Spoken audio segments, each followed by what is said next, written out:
Welcome to Vocabulary Wednesday. I'm Chris with Magoosh, and today's theme, there is a theme, there's a hidden theme. Let's see if you can decode it. First word, abstemious. If I am abstemious, I am abstaining or not having too much of food and drink. It's an interesting word because it's very specific. So someone who's abstemious, again, they don't go to the buffet.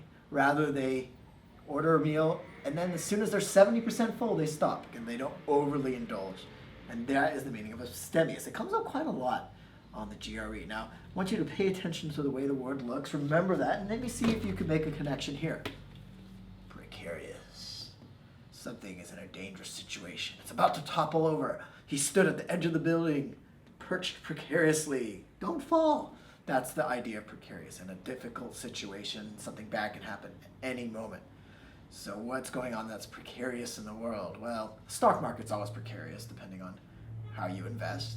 Other precarious spots in the world, wherever there's a war going on, and we have plenty of those, unfortunately, these days, they have a pretty precarious situation.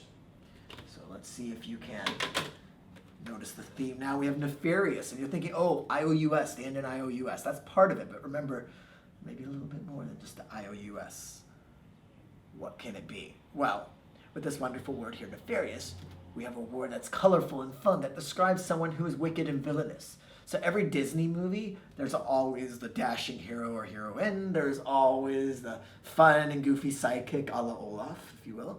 And then there's always the bad person, the villain. And that person can be described as nefarious. They're despicable and evil, and we want nothing more than our hero or our heroine to vanquish this nefarious foe. And finally, facetious. Yes, it's IOUS, but there's also two vowels in front of those IOUS, A and E. That is, every word I've had here contains all 5 vowels of the English language, A, E, I, O, U. Not necessarily in that order, but at least in the word. This one does have them in order, facetious. And it's a fancy way of saying joking around, kind of irreverent. Hey, don't take me seriously. I'm just going to make kind of these reverent, snarky comments. I'm just being facetious. That's the definition of that word. So kind of joking around, not to be taken seriously. Good way of remembering it. But take these words seriously because they may pop up on your test, and I'll see you next week.